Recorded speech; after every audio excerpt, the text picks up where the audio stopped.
Welcome, everybody. My name is Daniel Diaz. I am the campaign manager for Randal Cutter for City Commission Seat 3 in Coral Springs. And I want to welcome all of you today to our first Randal Cutter Talks.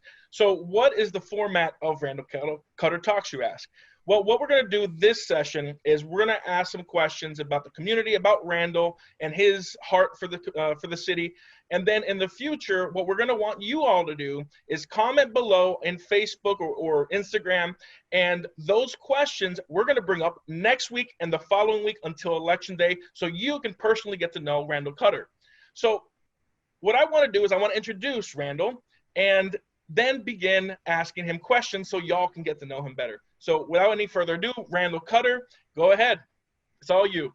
Hey, I'm Randal Cutter. I'm running for the Coral Springs Commission seat number 3 because I care about the community. I've been here over 33 years, been deeply involved in the community in a lot of different levels, have helped people all over the community. And I believe that this is the time to get very involved. There are critical issues on the table. There are ways that we can move this community forward.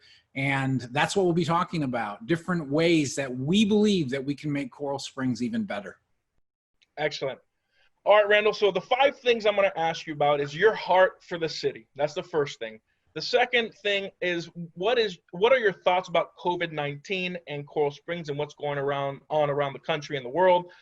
Permit issues, which I know a lot of residents who need to pull permits or businesses have concerns and questions. Fourth is going to be trash pickup and clean streets, which is always important in every community. And last is a certain issue that's been happening in South Florida for the last few years, sober homes. So first, Randal, why are you running for Coral Springs? Why did you move to Coral Springs? And what is the drive or your heart for the community? Why does it matter? Why do you care?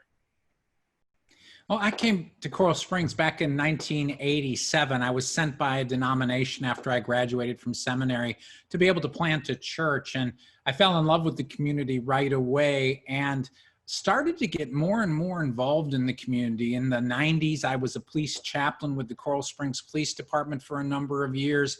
2002, I joined the I'm trying to remember the name of the committee. I joined the Multicultural Advisory Committee, and we did the National Day of Prayer every year.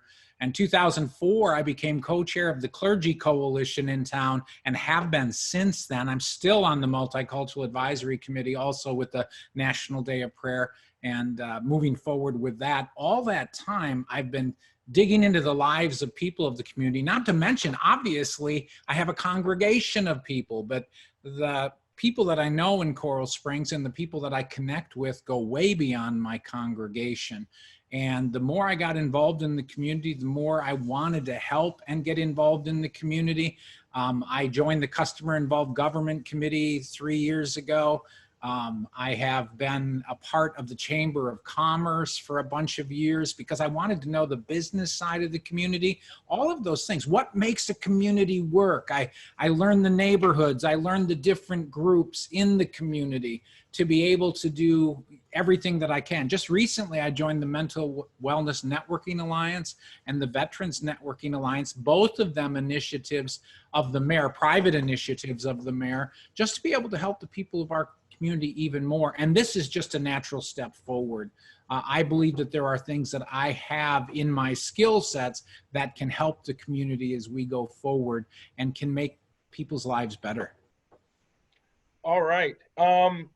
And if you don't mind me asking a follow-up, how has the community impacted you and your family over the last 30 years? For instance, I've lived in my city in Pompano Beach for nearly 20, and that is why I even ran for office, because what the city did for me when I was younger, and as I saw the city progressing, I wanted to make a change for the better, and I wanted a better change for my family and my friends. So what has happened in your life that has made you care more and wanted to do that, get involved?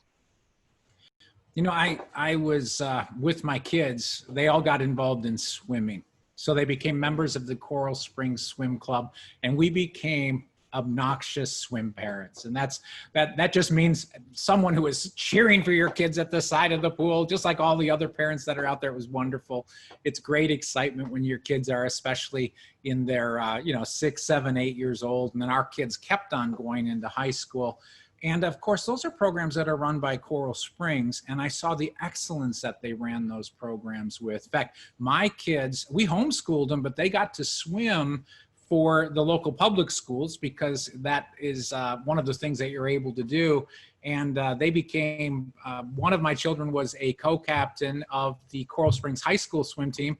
One of them was co-captain of Marjorie Stoneman Douglas after we moved into that area, that school district. And so I had 2 children swimming for Marjorie Stoneman Douglas during that time period. And in fact, one of them won states with the team.